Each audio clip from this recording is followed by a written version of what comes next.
바울 사도의 삶이 이 하나님의 말씀에 결합이 되었다는 것이죠. 이것이 신앙생활입니다. 우리가 신앙생활을 한다 하면서 하나님의 말씀과 동떨어진 삶을 산다는 것은 결코 올바른 신앙생활이라 말할 수가 없습니다. 많은 사람들이 하나님의 말씀과 결합되지 아니하고 말씀과 동떨어진 삶을 살아가면서 나름대로 열심히 신앙생활을 한다고 그렇게 합니다만 바로 그것이 문제가 되는 겁니다. 우리가 항상 잊지 않고 마음에 새겨야 할 말씀이 무엇인가? 주님께서 하신 말씀이 있습니다. 인자가 올 때 믿는 자를 보겠느냐? 인자가 올 때 믿는 자를 보겠느냐? 이상하지 않습니까? 예수 믿는 사람들이 그렇게 많고 교회가 그렇게 많고 하는데 주님을 따르는 자도 그렇게 많았고 주님께서 땅끝까지 내 정인이 되라고 말씀하시는데 왜 주님께서는 인자가 올 때 믿는 자를 보겠느냐 말씀하시냐는 것이죠.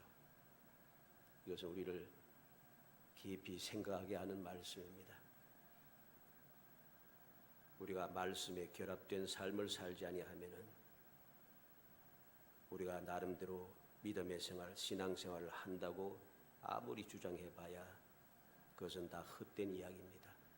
말씀에 붙잡혀 하나님의 말씀에 결합된 생활을 할 때 이것이 올바른 신앙생활인 것입니다. 바울 사도가 하나님의 말씀에 붙잡혀 예수는 그리스도라 밝히 증언하니 유대인들이 대적하고 비방했다고 했습니다.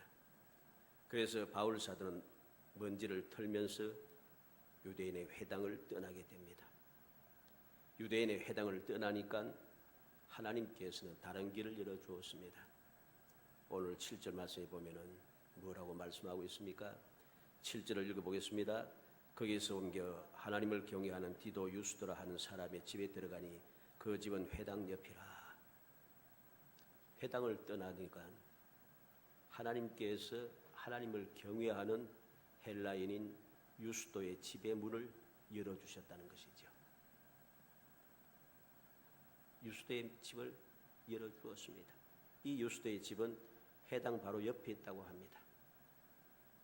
오늘 보림의 그 말씀에 보면 거기서 옮겨 하는 말씀이 그의 7절 맨 처음에 나타납니다. 거기서 옮겨.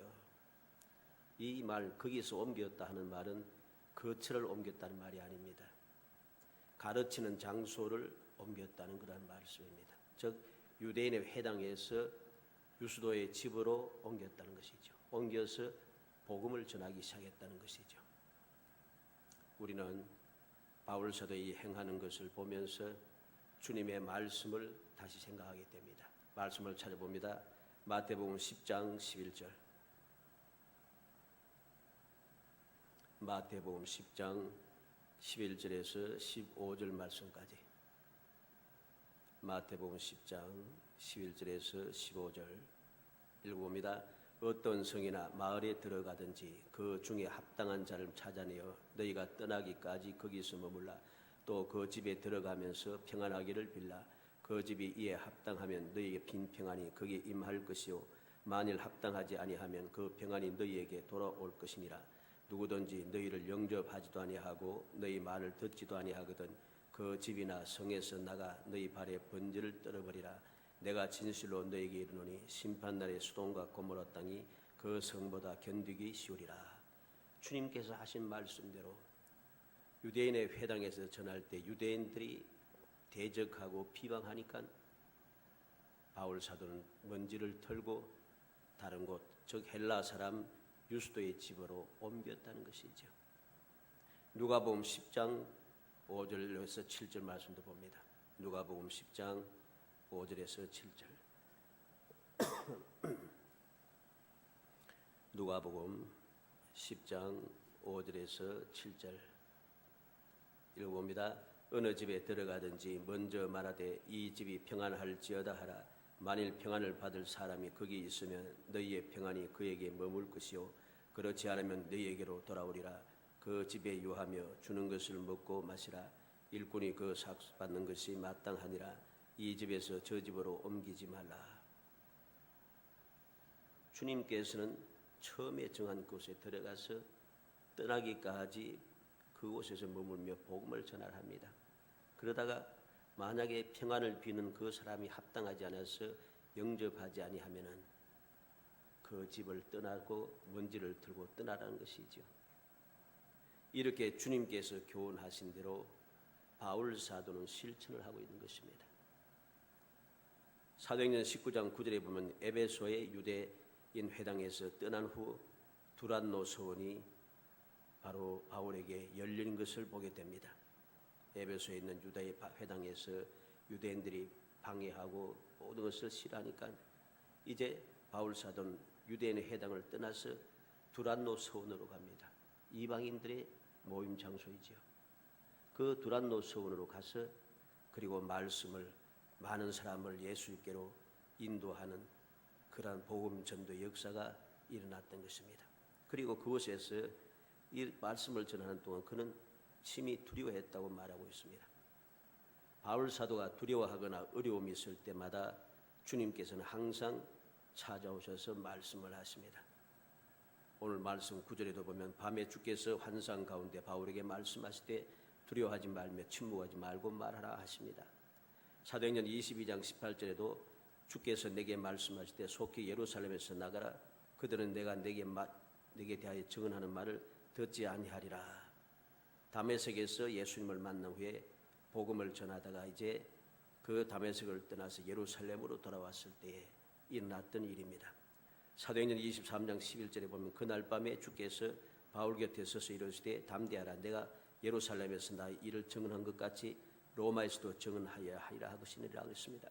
사도행전 27장 23절로 24절에 보면 내가 속한 바 곧 내가 섬기는 하나님의 사자가 어젯밤에 내 곁에 서서 말하되 바울아 두려워하지 말라. 내가 가이사 앞에 서야 하겠고 또 하나님께서 너와 함께 항해하는 자를 다 내 손 내게 주셨다 하였으니 그랬습니다. 바울의 두려움을 잡힐 때마다 어려움이 있을 때마다 고난이 있을 때마다 항상 찾아오십니다. 찾아오셔서 두려워하지 말라. 속히 나가라. 담대하라. 잠잠하지 말고 말하라. 그렇게 주님 말씀하시더라는 것이죠. 왜 주님께서는 바울 사도에게 말씀하시는가? 친히 말씀하신 그 이유를 그 내용을 무슨 말씀을 하시는지 우리가 그 말씀의 내용을 다시 한번 살펴보면서 우리도 이러한 주님의 말씀을 듣는 삶을 살기 위해서 내가 어떻게 해야 할 것인가 하는 것을 깊이 생각하고 바울사도처럼 주님의 하나님의 말씀에 붙잡혀서 주님의 말씀의 을 우리가 마음에 새겨서 우리가 가는 삶 속에 힘들 때마다 어려울 때마다 답답할 때마다 문제가 생길 때마다 주님 찾아줘서 주님의 말씀을 듣는 행복한 성도가 되기를 주의 이름으로 축복합니다. 주의 말씀이란 제목을 가지고 말씀을 살펴봅니다. 첫째로 내가 너와 함께 있음에 그랬습니다. 평강의 말씀이죠. 10절 말씀은 상반절에 내가 너와 함께 있음에 그랬습니다. 주님께서 바울 사도와 함께 하겠다 하십니다. 어떠한 상황에서도 주님께서 함께 하시면 평안할 수밖에 없습니다. 내가 있는 이 상황이 어떠하든지 상관이 없습니다. 주님께서 함께 하기만 하시면 평안하다는 것이죠. 왜냐하면 주님께서 우리를 평안하게 해 주실 것이기 때문입니다. 전지전능하신 하나님께서 함께 하시는지 나를 두렵게 하거나 나를 힘들게 하거나 어렵게 할 자는 결코 없는 것입니다. 창세기 26장 24절에 보면 그 밤에 여호와께서 그에게 나타나 이르시되 나는 내 아버지 하나님 내 아버지 아브라함의 하나님이니 두려워하지 말라. 내 종 아브라함을 위하여 내가 너와 함께 있어 내게 복을 주어 내 자손이 번성하게 하리라 그랬습니다. 흉년이 들었을 때 하나님의 말씀에 순종하여 그 땅에서 머물며 농사를 지어 100배나 얻었습니다. 그랬더니 아비멜렉이 찾아와서 우리를 떠나라 합니다. 그는 떠나는 중에 아브라함이 팠던 모든 우물을 블레셋 사람들이 다 메꿔 버렸습니다.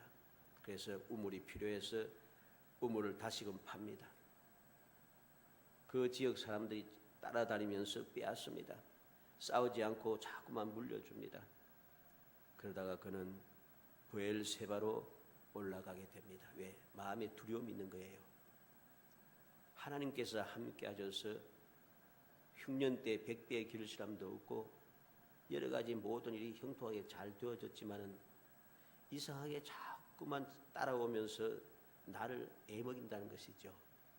이렇게 우물을 뺏기다 보면 나중에 내가 위험에 처하지 않을까 두려움이 있는 것입니다. 그래서 그는 브엘세바로 올라간 것입니다. 그때 하나님께서 찾아오셔서 말씀합니다.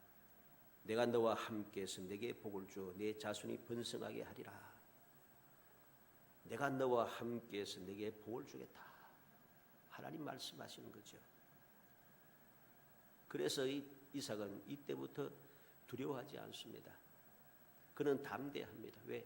하나님께서 함께 하시고 맺다고 약속하셨다는 것이죠. 하나님께서 함께 하여서 복을 주겠다 하셨습니다. 하나님께서 함께 하셔서 자손을 번성하게 하겠다고 약속했습니다. 그래서 그는 담대하게 하나님께서 주시는 그 은혜를 믿으며 그 약속의 땅을 떠나지 않고 담대하게 살아갑니다. 그랬더니 그를 쫓아냈던 아비멜렉이 찾아와서 우리를 해치지 말라고 말하지 않습니까? 바로 이것이 주님께서 찾아오셔서 함께 하시겠다로 약속의 은혜인 것입니다. 우리는 항상 기억해야 됩니다. 주님께서 함께 하시겠다고 약속하셨던 그 약속의 말씀을 우리가 허투루 들어서는 안 됩니다. 그 언약의 말씀을 아무것도 아닌 것처럼 생각하고 넘어가서는 아니 됩니다. 그 말씀의 언약의 말씀이 얼마나 소중한가 깨달아야 합니다. 그리고 깨닫고 믿어야 합니다. 그래야지 함께 하시는 은혜가 임하게 되는 것이죠. 이삭이 함께 하시는 은혜를 깨닫고 믿음으로 그곳에 하나님 앞에 제단을 쌓았습니다. 그랬더니 하나님께서 그때부터 두려워하지 아니하도록 아비멜렉이 와서 항복한다는 것이죠. 놀라운 역사가 일어나기 시작합니다. 창세기 28장 15절에 보면 내가 너와 함께해서 내가 어디로 가든지 너를 지키며 너를 이끌어 이 땅으로 돌아오게 할지라 내가 내게 허락한 것을 다 이루기까지 너를 떠나지 아니하리라. 야곱이 우르스 땅에서 하나님을 만나고 하나님께서 이 약속을 주신 것을 보고 감사하며 감격하여 이곳이 바로 하나님의 성전이라 하나님의 집이라고 그렇게 외치며 그곳에 제단을 쌓았습니다. 이후로부터 이 야곱은 두려워하지 않습니다. 혹 두려워하는 마음이 생기면은 바로 이 언약의 하나님 어디로 가든지 함께하고 너를 지켜 이끌어 이 땅으로 돌아오게 하고 약속한 것을 허락한 것 다 이루기까지 떠나지 아니하니라 하신 이 언약의 하나님을 찾으면서 계속해서 기도하게 됩니다. 하나님께서 그때 나에게 찾아오셔서 나를 떠나지 않고 내게 복을 주기라고 하셨지 않습니까? 그 하나님께 그는 기도함으로 모든 문제를 하나하나 해결하면서 마침내 이스라엘이 되더라는 사실이죠. 왜 그렇습니까? 함께 하겠다는 약속을 굳게 믿었고 그 믿음을 그는 계속해서 간직했기 때문입니다. 요수아 1장 5절은 내 평생에 너를 능히 대적할 자 없으리니 내가 모세와 함께 했던 같이 너와 함께 있을 것임이라 내가 너를 떠나지 아니하며 버리지 아니하리니 하나님께서 요수아를 부르시고 요수아에게 모든 이스라엘 백성들을 맡기면서 처음 약속하신 말씀입니다. 함께한 너를 떠나지 않겠다 버리지 않겠다 했습니다. 이 약속의 말씀을 듣고 요수아는 담대하게 나아가기 시작합니다. 담대하게 나아가서 요단강을 건너고 담대하게 나아가서 여리고성을 물리치고 담대하게 나아가서 아이성을 점령하고 담대하게 나아가서 그는 약속하신 말씀대로 가나안 땅을 정복하기 시작했습니다. 이게 바로 함께 한다는 약속을 믿는 믿음의 사람들이 누리는 평안인 것입니다. 우리가 이 세상을 살아가면서 왜 평안이 없습니까? 평안이 없는 이유는 함께 한다는 주님의 약속의 말씀을 믿지 못하기 때문입니다. 믿지 못하고 자꾸만 다른 생각에 사로잡혀 있으니 평안은 사라지는 것이죠. 이사야 43장 2절에 내가 물 가운데로 지날 때에 내가 너와 함께 할 것이라 강을 건널 때 물이 너를 침몰하지 못할 것이며 내가 불 가운데로 지나갈 때도 타지도 아니할 것이요 불꽃이 너를 사르지도 못하리니 그랬습니다. 하나님께서 선지자 이사야를 통하여서 물 가운데로 가도 불 가운데로 지나가도 그 물이 또는 불꽃이 너를 침몰하거나 사르지 못하겠다고 약속하고 있습니다. 어떻게 함께 함으로써 전능하신 하나님께서 함께 하시니 강을 지나도 강의 물이 나를 침몰하지 못하고 불 가운데로 지나도 그 불이 나를 사르지 못한다는 것입니다. 이 약속의 말씀을 믿는 믿음의 사람들은 항상 이 은혜를 누리며 살아갑니다. 그래서 어떤 상황이 있든지 평안한 삶을 삽니다. 내가 물이 음모하는 물이 끊임없이 물이 흘러 넘치는 곳에 있어도 두려워하지 않습니다. 불꽃이 있는 것도 두려워하지 않습니다. 어떤 환난도 두려워하지 않고 담대하게 평안 가운데 마침내 승리하며 살아갑니다. 이런 일이 어떻게 있을 수 있는가? 우리가 알듯이 이스라엘 사람들은 홍해를 안전하게 건넜고 요단강물을 편안하게 건넜습니다. 다니엘의 세 친구는 7배나 뜨거워진 풀무불 속에서도 안전하였습니다. 우리는 있을 수 없는 일이라고 그렇게 생각하면서 주의 말씀을 멀리하기보다는 믿지 못해서 의심하고 흔들리기보다는 주님의 약속의 말씀 믿음으로 평안의 삶을 사는 것, 이것이 유익인 것입니다. 내가 예수를 믿는데, 내가 하나님을 믿는데 하나님의 말씀대로 안 될 수 있는 것이 아니다고 생각하는 것은 너무 어리석은 생각이잖아요. 너무 한심한 생각이지 않습니까? 내가 하나님을 믿으니까 하나님께서 말씀하신 것은 그대로 될 것이라고 믿는 게 정상적인 모습입니다. 그래야지 불이 사르지 못하는 이 놀라운 기적을 체험하게 되고 물이 침몰하지 못하는 그 기적의 삶을 살아갈 수 있는 것입니다. 기독교의 믿음은 그 생활은 믿음의 생활, 신앙생활은 체험적인 신앙생활입니다. 체험이 없는 사람은 올바른 신앙생활을 하고 있다고 말하지 못합니다. 왜? 우리가 성경 말씀을 창세기부터 요한계시록까지 쭉 한번 보시고 신앙의 역사를 한번 쭉 살펴보세요. 믿음의 사람이 체험이 없는 사람이 없습니다. 체험이 없이는 이 험악한 세상을 믿음을 지키며 나아가지 못합니다. 왜 믿음이 자꾸만 흔들리고 의심하면서 자꾸만 헛된 생각에 빠져서 헛된 행동을 합니까? 경험이 없기 때문이죠. 체험이 없으니까 도무지 그 말씀을 믿고 쭉 나갈 수가 없습니다. 자꾸만 다른 생각이 들고 하다 보니 결국은 믿음의 자리에서 자꾸만 벗어나게 되는 것이죠. 하나님께서는 바울사도에게 내가 너와 함께 있겠다 하십니다. 이 약속의 말씀은 바울사도는 굳게 믿었습니다. 그래서 그는 두려워하지 않고 하나님께서 말씀하신 대로 행하며 살아가더라는 거죠. 마태복음 28장 20절에도 내가 너희에게 분부한 모든 것을 가르쳐 지키게 하라. 볼지어다 내가 세상 끝날까지 너희와 항상 함께 있으리라. 주님께서 세상을 떠나시기 전에 약속했습니다. 너희와 항상 함께 있으리라. 이 약속의 말씀 믿는 제자들은 항상 주님께서 함께 하심을 믿었기 때문에 이전과는 달라졌어요. 아무리 유대인들이 또는 제사장들이 공회원들이 여러 가지 모양으로 협박을 하고 핍박을 하고 끊임없는 환난과 고통이 닥쳐오지만은 절대로 그들은 두려워하지 않습니다. 그들의 삶은 평안했다는 것입니다. 왜? 나와 함께 하시는 주님을 그들은 이미 체험하면서 살았기 때문이죠. 이 약속이 반드시 이루어지고 있다는 것을 그는 깨달았습니다. 그래서 공회원들에게 대제사장들에게 그렇게 핍박을 받으면서도 그들은 두려워하지 않고 담대히 외치면서 계속해서 주님의 말씀에 순종하며 살아갔습니다. 왜 그렇습니까? 주님께서 그들에게 말씀하시고 천사를 보내어서 각 옥문을 열어주시고 천사를 통해서 나가서 말씀을 전하라 하시고 끊임없이 역사하시더라는 거죠. 성령께서 강림하셔서 거듭 충만하게 하시고 성령께서 끊임없이 감독하신 역사가 일어나고 있다는 것입니다. 함께 하신다고 약속이 지금도 계속해서 이루어지고 있는 거죠.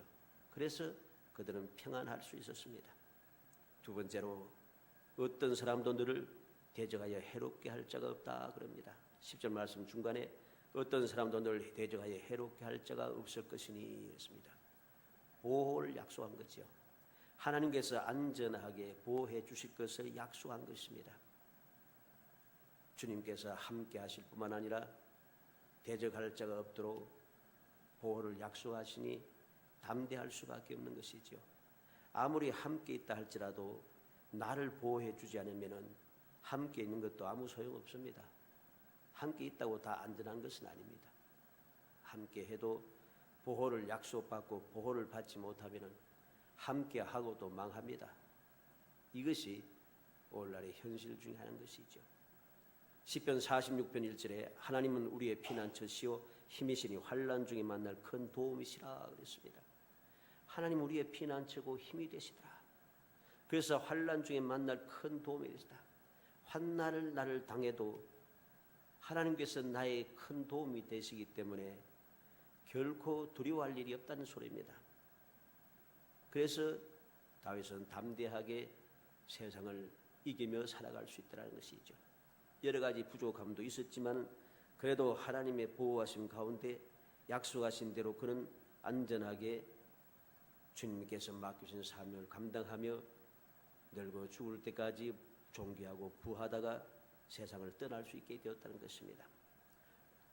스가랴서 2장 5절 말씀에 보면은 한번 찾아봅시다. 구약성경 스가랴서 2장 5절 말씀.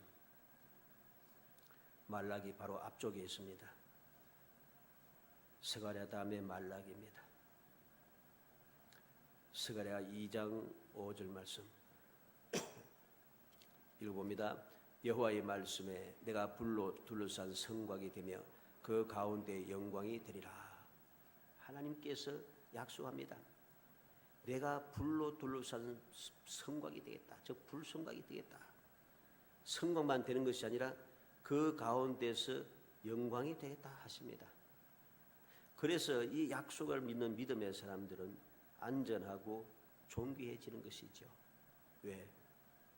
불로 둘러싼 성곽이 딱 나를 안전하게 지켜주고 그 가운데 하나님께서 영광이 되어주시니까 우리의 모든 삶이 복되어질 수밖에 없는 것이죠. 약속을 믿는 믿음의 사람에게 주어지는 은혜인 것입니다. 누가복음 21장 18절에는 너희 머리털 하나도 상하지 아니하겠다고 주님께서 약속하셨습니다. 사도행전 27장 34절 찾아봅니다. 주님의 약속하신 말씀이 바울서에게 그대로 전해지고 있습니다. 사도행전 27장 34절 사도행전 27장 34절 말씀 읽어봅니다.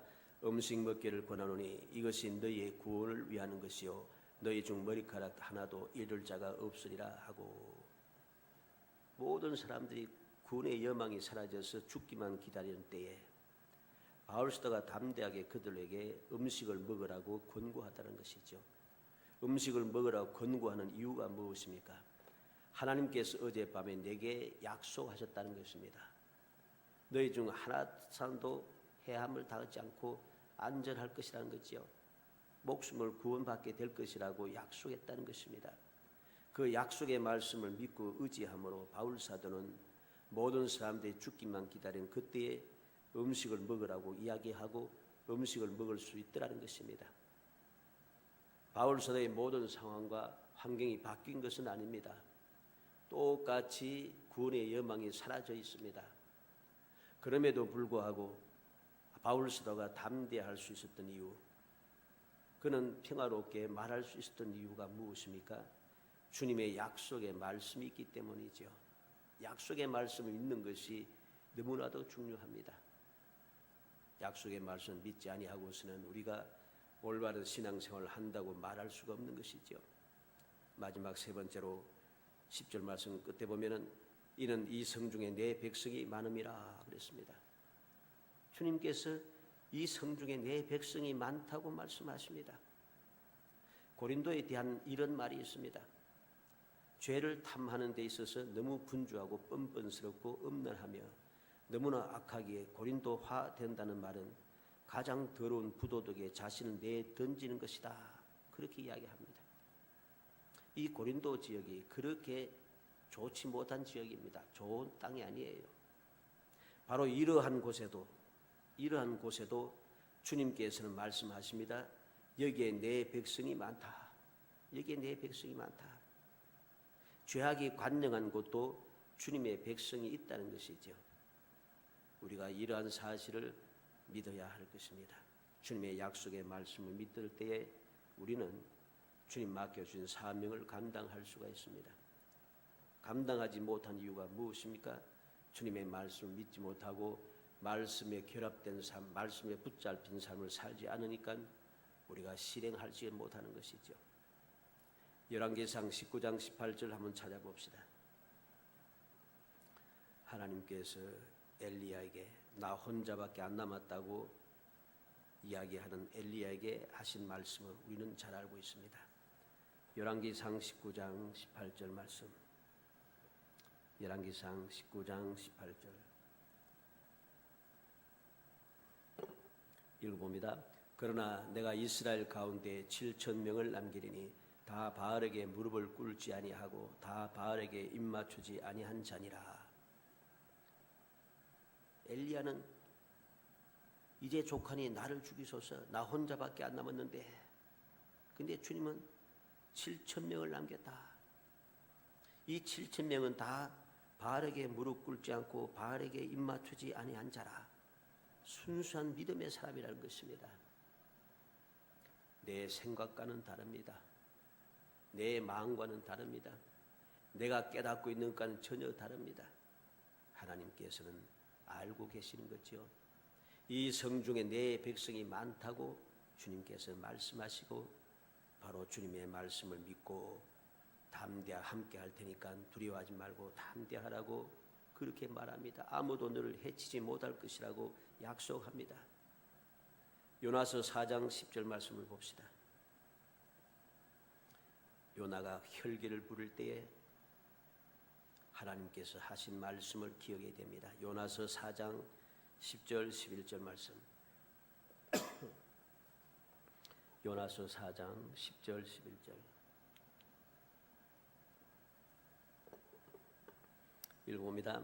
여호와께서 이르시되 내가 수고도 아니하였고 재배도 아니하였고 하룻밤에 났다가 하룻밤에 말라버린 이 박능쿨을 아꼈거든.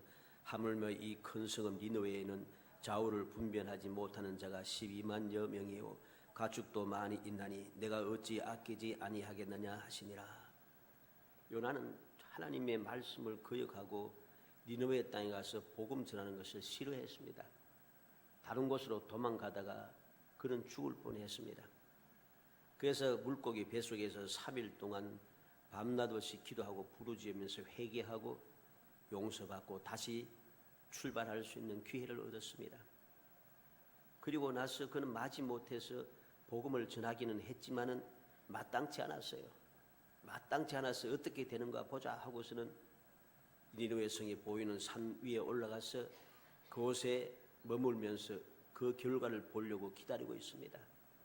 화가 나서 견디지 못합니다. 하나님께서 화를 내는 요나를 위해서 박능쿨도 준비하시고 벌레도 준비하시고 동풍도 준비하시고 그래 했습니다. 이 요나가 바로 10절 앞에 나타난 내용입니다마는 너무 더워서 짜증이 나서 견디지 못합니다. 내가 화를 내는 것이 어찌 마땅하냐? 합당합니다. 하나님께 막 소리 지릅니다. 하나님께서 말씀합니다. 수고도 아니하고 재배도 아니하고 하룻밤에 났다가 하룻밤에 말라버린 박능쿨을 내가 이렇게 아끼는데 이 니느웨에는 12만여 명 가축도 많이 있는데 어떻게 내가 아끼지 않겠느냐. 하나님의 뜻을 잘못 알게 되니까 니느웨 성 사람은 다 죽어도 괜찮다고 생각하는 거죠. 오만한 생각입니다. 나만 구원받아야 된다고 생각하는 것, 유대인인 나만 우리만 유대인만 구원받아야 된다는 것, 우리만 구원을 받고 복을 받아야 한다는 것, 이것은 너무나도 망령된 생각입니다. 하나님께서 우리에게 은혜 주신 것도 알아야 됩니다. 우리가 어떻게 예수 믿는 사람이 되었습니까? 내가 원래 태어날 이 세상에 태어날 때부터 우리 조상들이 처음부터 예수 믿는 사람입니까? 아닙니다. 처음에 우리는 예수를 모르는 사람이에요. 우리는 이방 사람이었죠. 근데 예수님께서 이 땅에 오셔서 십자가에 돌아가시고 부활하시면서 승천하시면서 죄아들에게 땅 끝까지 복음을 전하라고 하심으로 그 복음이 우리에게까지 전해져서 우리가 지금 예수 믿어 하나님의 자녀가 된 것이죠. 근데 내 생각에 사로잡혀서 다른 것을 내 마음대로 결정하고 내 마음대로 정하고 행동하는 것은 올바른 믿음의 자세가 아니고 긍휼 없는 심판을 받을 수밖에 없는 망령된 일임을 우리는 알아야 됩니다. 바울 사도는 바로 주님의 말씀을 통해서 이 사실을 아는 것이죠. 이 성중에 내 백성이 많다. 그래서 이 바울 사도는 주님의 이 말씀을 듣고 용기 백비하여 무엇을 합니까? 오늘 본문으로 갑니다. 본문 11절 말씀, 본문 11절 읽어봅니다. 1년 6개월을 머물며 그들 가운데서 하나님의 말씀을 가르치니라. 그는 유대인들의 회당에서 전하다가 많은 어려움을 겪었대.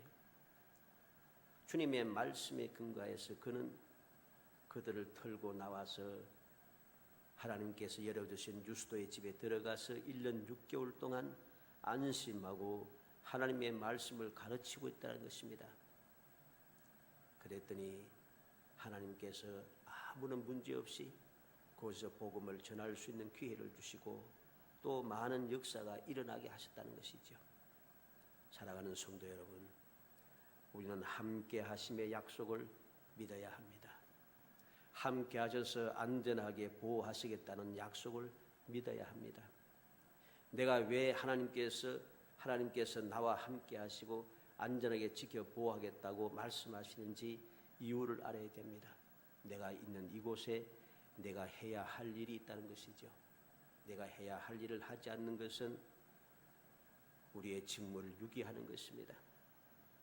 주님께서는 바울 사도에게 이곳에 내 백성이 많다고 하셨고 그 말씀 믿은 바울 사도는 1년 6개월 동안 그곳에서 전심전력을 다하여 주님의 말씀을 가르치기 시작합니다. 우리는 어떠한 사람이 되겠습니까? 주님의 말씀에 귀 기울이는, 그래서 주님의 말씀에 붙잡혀서 말씀과 결합된 삶을 살아가는 진실한 성도가 되어야 합니다. 그래야지 우리의 삶이 달라지는 것이죠. 그래야지 우리의 삶이 행복해지고 우리의 삶 속에 기적의 역사가 나타나는 것입니다. 주님의 약속의 말씀을 믿고 행할 때에 비로소 기적의 역사는 우리에게 일어나게 되는 것이죠. 아무리 약속의 말씀이 있어도 우리가 그 말씀 믿고 행하지 아니하면은 아무런 소용이 없는 것입니다. 금년 한 해는 진정 주님의 약속을 진실로 믿어야 합니다.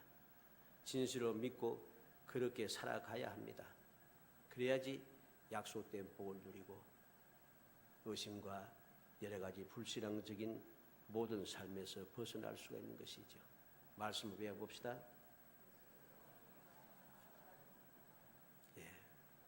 주님께서는 언제든지 어떤 상황이든지 항상 함께 하십니다. 내가 깨닫지 못해도 내 눈으로 보지 못해도 우리는 주님은 함께 하신다는 거죠. 이 약속의 말씀 믿을 때에 함께 하시는 주님께서 우리가 모르는 것을 알게 하시고 우리가 보지 못하는 것을 보게 하시고 우리가 깨닫지 못한 것을 깨닫게 하시는 것이죠. 그 기적의 역사가 믿음의 사람에게 주어지는 겁니다. 금년 한 해 동안 우리 모든 성도들이 이제 벌써 9월이 다 돼가네 하지 말고 아직도 9월이 안 왔구나, 시간이 많다고 굳게 믿으며 지금도 늦지 않다고 믿으면서 우리는 주님의 약속의 말씀을 가지고 주님 말씀대로 우리에게 이루어 주시라고 믿음의 기도를 하고 믿음의 행동을 해야 합니다. 그리하면 주님께서 함께 하셔서 내가 몰라도 이해하지 못하고 깨닫지 못해도 언제든지 필요할 때 함께 하셔서 가르쳐 주실 것이고 함께 하여서 보게 하실 것이고 함께 하여서 감동해 주실 것입니다. 그러한 함께 하시는 주님의 은혜를 입을 때에 우리는 승리자가 될 수가 있습니다. 축복의 사람이 되고 행복한 사람이 될 수가 있습니다. 부디 금년 한 해는 이제까지 지내온 세월 동안 말씀을 믿고 행하지 못하고 그냥 무미건조하게 지나온 그런 세월이 아니라 이제 2018년에 남은 세월은 주님께서 함께 하심을 굳게 믿고 믿음으로 행하여서 함께 하시는 기적을 체험하는 정말 행복한 성도가 되기를 주의 이름으로 축원합니다. 믿음대로 될지어다. 은혜 감사합니다. 사랑하여 주셔서 택하여 주시고 택한 저희들로 하여금 주님의 이 말씀을 다시 한번 상기하게 하심을 감사합니다. 바울사도가 하나님의 말씀에 붙잡히고 하나님의 말씀에 결합되어서 살아갈 때에 주님께서 친히 오셔서 말씀해 주심을 감사합니다. 내가 너와 함께하고 내가 너를 지켜주며 안전하다고 약속해 주시며 이곳에 내 백성이 많다고 하시는 말씀을 듣게 하시고 그 말씀 믿음으로 행하게 하셔서 모든 일을 이루어내는 기적을 체험하듯이 저희들도 주님의 말씀에 붙잡혀서 주님의 말씀에 결합된 삶을 살아가게 하옵소서. 주님의 약속을 굳게 믿는 믿음의 생활을 하게 해 주시기 원합니다. 그래서 말씀대로 어떻게 이루어지는지 저희들이 친히 체험하게 하시고 체험하고 경험한 그것을 가지고 우리가 더욱 열심을 내어 주를 섬기며 주님 맡겨주신 사명을 감당하여 마침내 복 있는 사람이 되게 하옵소서. 마침내 승리하는 자가 되게 하시고 마침내 형통한 자가 되게 하시고 마침내 주님과 함께 행복한 삶을 살아가는 주님의 백성이 될 수 있도록 은혜 베풀어 주옵소서. 예수님의 이름으로 기도하옵나이다. 아멘.